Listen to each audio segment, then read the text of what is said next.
Hello दोस्तों, नमस्कार। मैं हूं राजेश और मासूम नॉलेज में आप लोगों को बहुत बहुत स्वागत है।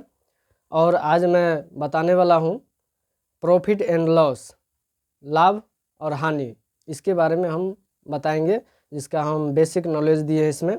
तो चलिए, हमारे यूट्यूब चैनल मासूम नॉलेज में बने रहिए और हमारे चैनल पे नए हैं तो सब्सक्राइब कर दीजिए और बेल आइकन को दबा दीजिए, ताकि जो भी मैं वीडियो अपलोड करूं तो सबसे पहले आपके पास पहुंचे।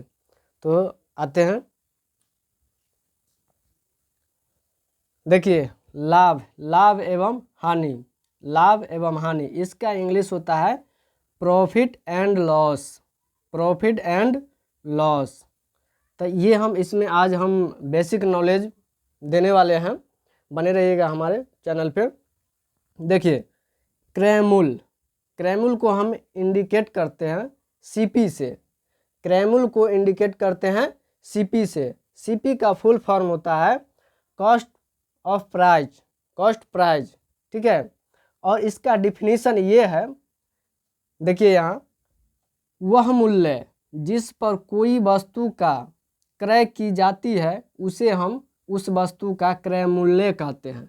क्रय मूल्य हम किसे कहते हैं, इसका डिफिनेशन है क्रय मूल्य हम किसे कहते थे। इसका डिफिनेशन ये है, वह मूल्य जिस पर कोई वस्तु क्रय की जाती है उसे हम उस वस्तु का क्रय मूल्य कहते हैं। उस वस्तु का हम क्या कहते हैं, क्रय मूल्य कहते हैं। जैसे हम बता रहे हैं एग्जाम्पल के तौर पे, जो क्रय मूल्य किसे कहते हैं, क्रय मूल्य किसे कहते हैं, यानी कि जो भी सामान अगर हम खरीदते हैं तो क्या होता है, क्रय मूल्य होता है। कुछ भी सामान जो हम अगर खरीदते हैं, जैसे ये एक पेन है, बोर्ड मार्कर है, ये अगर हम खरीदने के लिए जाते हैं तो वहाँ पे हम क्या कर रहे हैं, वहाँ पे हम क्रय कर रहे हैं, यानी कि खरीद रहे हैं, ये अचीव कर रहे हैं। तो उसको बोला जाता है क्रय मूल्य, जिसको सीपी से इंडिकेट किया जाता है, ठीक। उसके बाद इसको सीपी को जो है सो इसका फुल फॉर्म होता है cost of price, cost price. इसका डिफिनेशन है, वह मूल्य जिस पर कोई वस्तु क्रय की जाती है उसे हम उस वस्तु का क्रय मूल्य कहते हैं, ठीक। अगला देखिए, अब आ गया विक्रय मूल्य। अब आ गया विक्रय मूल्य। विक्रय मूल्य किसे कहते हैं, तो जो भी सामान को हम बेचते हैं, जो भी सामान को हम बेचते हैं उसे विक्रय मूल्य कहते हैं। जो विक्रय मूल्य का ये इंडिकेट करते हैं एसपी से। किससे इंडिकेट करते हैं, एसपी से। एसपी का फुल फॉर्म होता है selling of price, selling price, यानी कि बिक्री का जो प्राइस है वो हुआ। इसका डिफिनीशन है, वह मूल्य जिस पर कोई वस्तु विक्रय की जाती है उसे हम उस वस्तु का विक्रय मूल्य कहते हैं। तो समझ गए दोस्तों, जो विक्रय मूल्य किसे कहते हैं, यानी कि कुछ भी सामान जो हम बेच रहे हैं उसे हम विक्रय मूल्य कहते हैं। चलिए अब नेक्स्ट चलते हैं, लाभ। अब ये लाभ क्या होती है, तो लाभ को हम इंग्लिश में प्रॉफिट बोलते हैं। लाभ को हम इंग्लिश में क्या बोलते हैं, प्रॉफिट बोलते हैं। इसका डिफिनेशन ये है, यदि वस्तु का विक्रय मूल्य उसके क्रय मूल्य से अधिक हो तो वहाँ पर लाभ होता है। यहाँ लाभ कहाँ पे होता है, जहाँ पे कोई भी वस्तु, कोई भी सामान हम बेच रहे हैं, यानी कि जितना में बेचे हैं उससे अधिक में हम जितना में हम खरीदे हैं उससे अधिक में हम बेच रहे हैं, वहाँ पे हमको क्या होगा, लाभ हो रहा है, होगा, क्या होगा, लाभ होगा। जैसे मान के चलिए, यहाँ 500 रुपया में कोई भी सामान हम खरीद लिए, ठीक, और 600 रुपया में हम क्या किए, बेच दिए। 600 में हम क्या किए, बेच दिए। 500 में खरीदे, 600 में बेच दिए, तो वहाँ पर क्या हो रहा है, लाभ हो रहा है। कितना का हो रहा है, तो 600 में से 500 घटा दीजिएगा, 100 रुपया हो जाएगा। 100 क्या होगा, वो लाभ होगा। तो समझ गए दोस्तों, जो लाभ का इंग्लिश होता है प्रॉफिट, और इसका डिफिनीशन होता है, यदि वस्तु का विक्रय मूल्य, वस्तु का विक्रय मूल्य यानी कि उसको बेचा गया, उसके क्रय मूल्य से अधिक हो, यानी कि जो खरीदा गया है उससे अधिक हो, तो वहाँ पर लाभ होता है। तो समझ गए दोस्तों, आगे चलिए। हानि। हानि किसे कहते हैं? हानि को हम इंग्लिश में लॉस बोलते हैं। हानि को इंग्लिश में क्या बोलते हैं? लॉस बोलते हैं। यदि किसी वस्तु का क्रय मूल्य उसके विक्रय मूल्य से अधिक हो तो वहां पर हानि होती है। क्या समझे? यदि किसी वस्तु का क्रय मूल्य यानी कि कोई भी वस्तु जो खरीदा गया है, क्रय मूल्य उसके विक्रय मूल्य से अधिक हो, उसको विक्रय मूल्य से अधिक हो तो वहां पर हानि होती है। वहां पे क्या होती है? हानि होती है।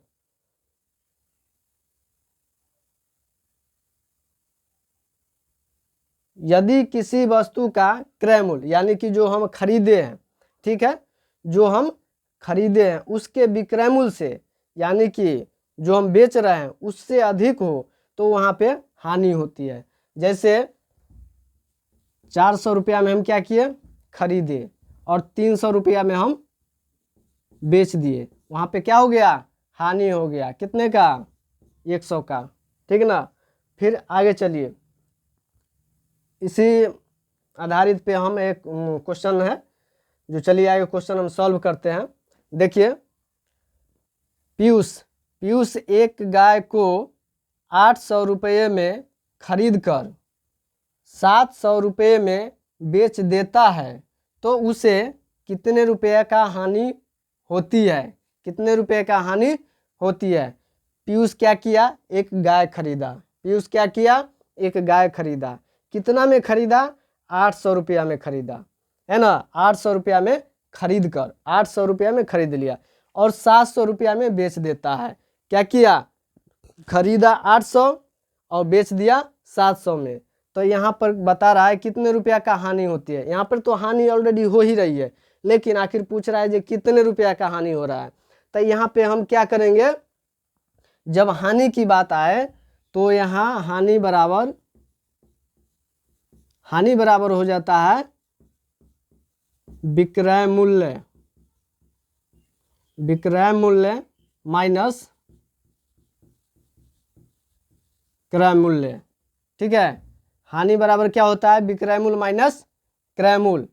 तो हानि बराबर विक्रय मूल्य कितना का है? 700 रुपया में बेच देता है। बेचने का मतलब विक्रय मूल्य। 700 रुपया में क्या किया? 700 रुपया में क्या किया? बेचा। नहीं, यहाँ मिस्टेक हो गया, यहाँ होगा क्रय मूल्य माइनस विक्रय मूल्य। क्रय मूल्य माइनस विक्रय मूल्य।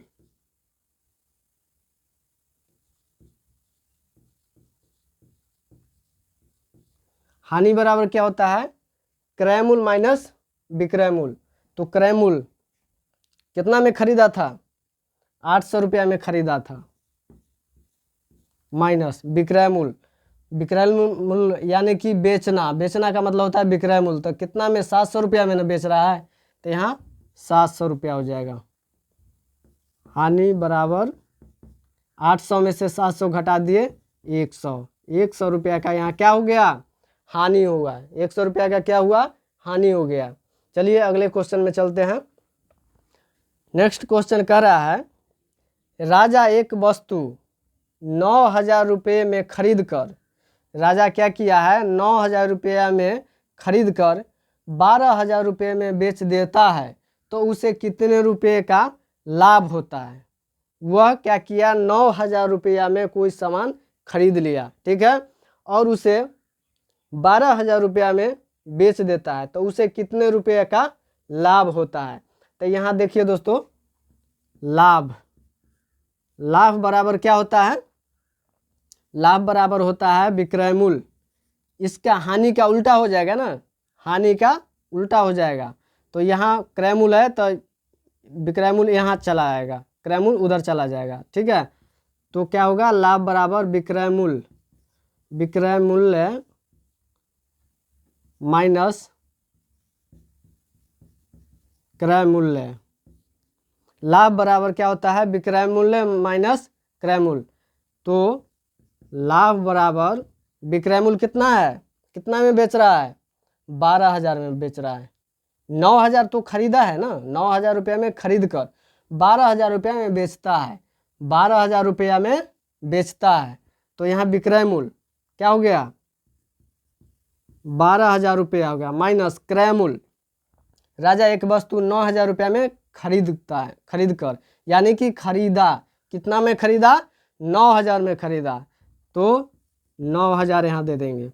उसके बाद माइनस करेंगे, 12,000 में से 9,000 घटेगा, 12,000 में से 9 घटेगा तो कितना आएगा, 3,000।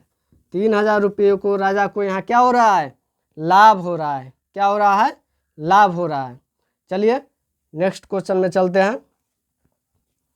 एक व्यक्ति ने 24,000 रुपये में पलंग बेचता है, एक व्यक्ति ने क्या किया, 24,000 रुपये में पलंग को बेच रहा है, तो उसे 6,000 रुपये का हानि होता है, उसे 6,000 रुपये का हानि होता है। तो उस पलंग की क्रय मूल्य क्या थी। देखिए दोस्तों ध्यान से सुनिएगा, 24,000 रुपया में पलंग बेच रहा है, कोई व्यक्ति जो है 24,000 रुपया में पलंग को बेच रहा है और उसे 6,000 रुपया का हानि हो रहा है, यानी कि लॉस हो रहा है, क्या हो रहा है, लॉस हो रहा है। तो उस पलंग की क्रय मूल्य क्या थी, यानी कि वो कितना में खरीदा था, जो 24,000 रुपया में वो बेच रहा है और 6,000 रुपये को उसको हानि हो रही है। तो यहाँ पे क्या होगा, क्रय मूल्य बराबर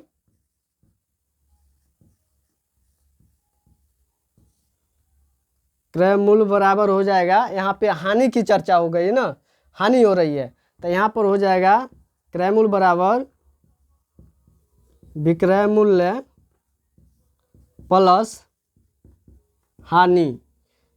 क्रय मूल्य बराबर क्या हो जाएगा, विक्रय मूल्य प्लस हानि। तो क्रय मूल्य बराबर विक्रय मूल्य कितना क्या है, कितना में बेच रहा है, एक व्यक्ति ने 24,000 रुपया में पलंग बेचता है, कितना में बेच रहा है, 24,000 रुपया में बेच रहा है। तो यहाँ 24,000 प्लस है तो प्लस दे देंगे हानि, हानि कितना की हो रही है, उसे 6,000 रुपये का हानि हो रही है, तो यहाँ 6,000 दे देंगे। उसके बाद फिर क्रय मूल्य, क्रय मूल्य बराबर 6,000, ये 24,000 और 6,000 ये दोनों को जोड़ेंगे, ऐड करेंगे तो कितना हो जाएगा, 30,000। 30,000, 30,000 क्या होगा, ये पलंग का क्रय मूल्य था, क्या था, पलंग का क्रय मूल्य था 30,000 में, जो कि वो 24,000 में ही बेच दिया और 6,000 का उसको हानि हो गया, लॉस हो गया। चलिए फिर आगे चलते हैं नेक्स्ट क्वेश्चन में। एक सोनार, एक सोनार ने, यहाँ देखिएगा दोस्तों, एक सोनार ने 32,000 रुपये में एक चांदी का सिक्का खरीदा। एक सोनार ने क्या किया, 32,000 रुपया में एक चांदी का सिक्का खरीदा और जब वह सिक्का को बेचता है तो उस सिक्के पर 13,000 रुपया का आमदनी होता है। तो उसे उस सिक्का का विक्रय मूल्य क्या थी, यानी कि कहने का मतलब ये रहा इसको, जो 32,000 रुपये में एक चांदी का सिक्का खरीदता है, क्रय मूल्य इसका क्या हो गया, 32,000 रुपया हो गया, ठीक है।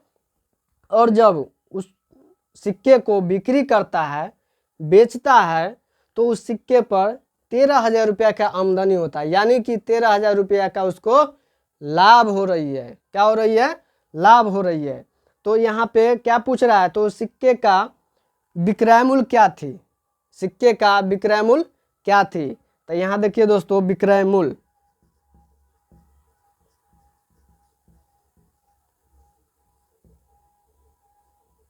विक्रय मूल्य बराबर क्या होगा, क्रय मूल्य प्लस लाभ, क्या होगा, क्रय मूल्य प्लस लाभ, क्रय मूल्य प्लस लाभ, क्योंकि विक्रय मूल्य इसको कितना है पता नहीं है, निकालना है, पूछ रहा है जिसका विक्रय मूल्य क्या थी। तो एक सोनार ने 32,000 रुपये में एक चांदी का सिक्का खरीदा, कितना में खरीदा, 32,000 रुपया में खरीदा, और जब वह सिक्का को बेचता है तो उस सिक्के पर 13,000 रुपया का आमदनी होता है, यानी कि 13,000 रुपया का उसको लाभ हो रही है। तो क्या होगा, विक्रय मूल्य बराबर क्रय मूल्य प्लस लाभ। तो विक्रय मूल्य